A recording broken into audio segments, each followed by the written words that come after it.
Pasuria e të zgjedhurve. Mirë se vini në këtë hapësirë të shenjtë të transformimit. Sot do të flasim për diçka që shumë pak njerëz e kuptojnë vërtet, pasurinë e të zgjedhurve. Nuk po flasim për pasuri që ndiqet me dëshpërim, me plane të egra ose me ankth. Po flasim për atë pasuri që vjen si rezultat i një ndryshimi të thellë brenda jush, një ndryshim që tashmë ka ndodhur, edhe nëse ende nuk e shihni plotësisht në botën e jashtme. Le të hyjmë së bashku në secilën prej këtyre të vërtetave të fuqishme, një nga një, me qetësi dhe me thellësi. Pika 1. Ndryshimi i brendshëm. Brenda jush ka ndodhur një ndryshim i rëndësishëm.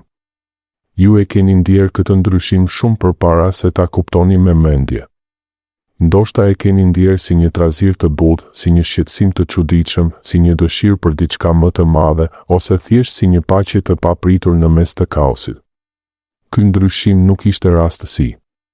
Ai nuk erdhi sepse ju lexuat një libër, sepse dëgjuat një video, apo sepse vendosët ta bëni vetë.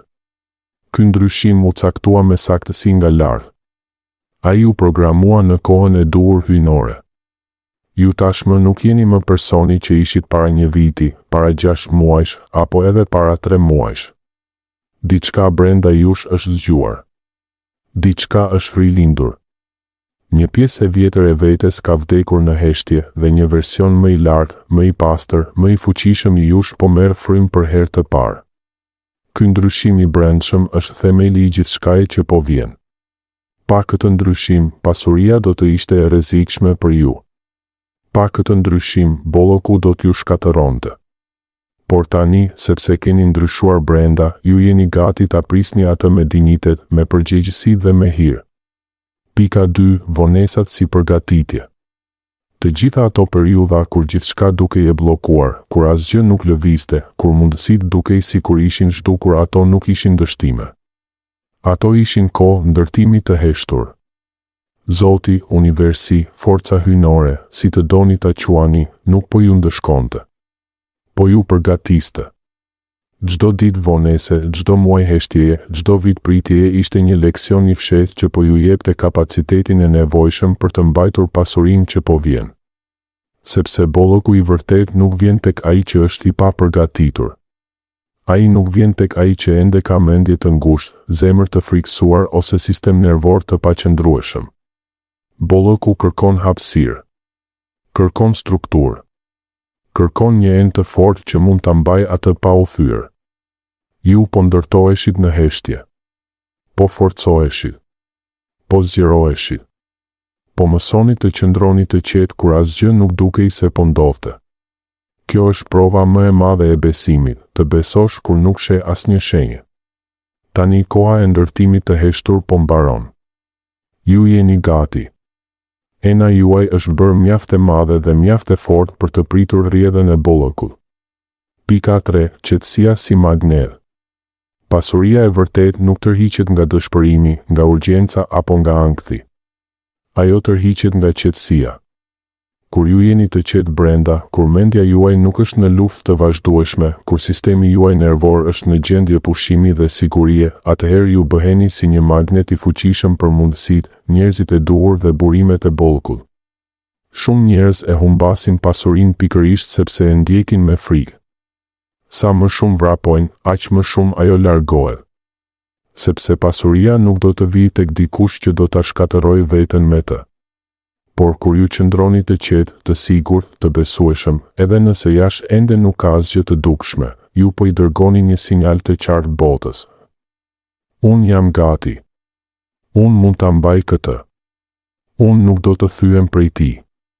Kjo qetësi e brendshme është forca juaj më e madhe tani. Mos e nënvlerësoni. Mos u përpiqni ta zëvendësoni me veprim të detyruar. Qetësia është veprimi më i lartë në këtë fazë. Pika 4. Shenjat e bollokut. Tani po filloni të shihni shenja. Ato nuk vinë gjithmonë si çeku i madh në derë. Ato vinë në forma të buta, por shumë të qarta për atë që di t'i lexoj. Shenjat përfshin ide që vijnë pa pritur, pa mundim, sikur dikush po ju a jep në vesh. Biseda që rastisin rastësisht dhe që përputhen saktësisht me vizionin tuaj. Njerëz që shfaqen në jetën tuaj dhe që kanë burime, njohuri ose lidhje që ju nevojiten. Mundësi që hapen pa pasur nevojë për forcë, presion ose luftë të madhe. Një ndjenjë të thellë paqeje edhe kur logjika thotë se ende nuk ka ndodhur asgjë. Këto nuk janë rastësi. Këto janë konfirmime nga bota e padukshme se ju jeni në rrugën e duhur. Vini re ato. Regjistroni ato. Falenderojini ato. Sa më shumë i vini re, aq më shumë ato do të shumohen. Pika 5. Ndryshimi i identitetit. Ju nuk po bëheni një person krejtësisht i ri. Ju po kujtoni se kush keni qenë gjithmonë. Nën të gjitha shtresat e dyshimit, të frikës, të refuzimit dhe të përvojave të dhimbshme, ka qenë gjithmonë një version i juaj që ishte i denjë për bollëk, për sukses dhe për ndikim të madh. Ky proces që po kaloni tani është një kthim në identitetin tuaj të vërtetë. Çdo frikë që po lihet pas, çdo besim i vjetër që po prishet, çdo unë nuk jam i mjaftueshëm që po zhduket, po ju kthen tek thelbi juaj origjinal. Dhe kur identiteti juaj ndryshon nga brenda, bota e jashtme detyrohet të riorganizohet. Marrëdhëniet ndryshojnë. Mundësitë ndryshojnë. Rrethi juaj ndryshon. Sepse tani ju po dridhni një frekuencë të re, frekuencën e të zgjedhurit që di se është i denjë. Pika 6. Përgjegjësia dhe ndikimi. Pasuria që po vjen nuk është vetëm për ju. Ajo është për misionin tuaj. Ju po bëheni administrator të këtij bollëku. Kjo do të thotë që ju nuk do ta përdorni vetëm për veten, por për të krijuar ndikim, për të hapur dyrë për të tjerët, për të ndihmuar, për të ngritur dhe për të lënë një trashëgimi. Sa më shumë e kuptoni këtë përgjegjësi, aq më lehtë do të vijë pasuria. Sepse universi i beson atij që di se pasuria nuk është fundi i udhëtimit, por një mjet për të shërbyer më mirë. Pika 7. Tejkalimi i frikës.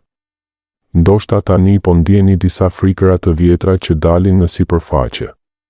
Kjo është shumë e mirë për të qenë e vërtet, po sikur të humbas gjithçka, a jam unë vërtet i aftë për këtë? Këto frikëra nuk janë armiq. Ato janë thjesht jehona të së kaluarës. Ato janë zëri i versionit të vjetër i juaj që po vdes. Mos i luftoni. Mos i mohoni. Thjesht njihini ato dhe lërini të kalojnë si re në qiell.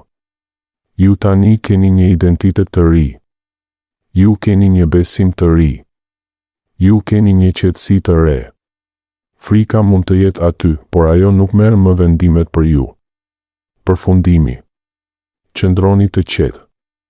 Qëndroni mirënjohës. Besoni se koha hyjnore ka mbërritur.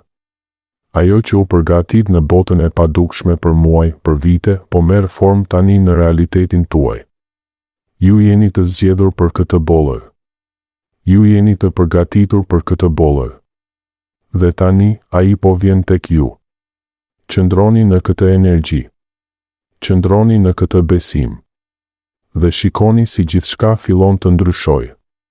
Faleminderit që ishit këtu sot. Nëse ky mesazh ju preku, ndani atë me dikë që ka nevojë ta dëgjojë. Dhe mbani mend, pasuria e të zgjedhurve nuk është një ëndër. Është një thirrje që tashmë jeni duke ju përgjigjur. Qëndroni të bekuar. Qëndroni të qetë. Dhe prisni me besim.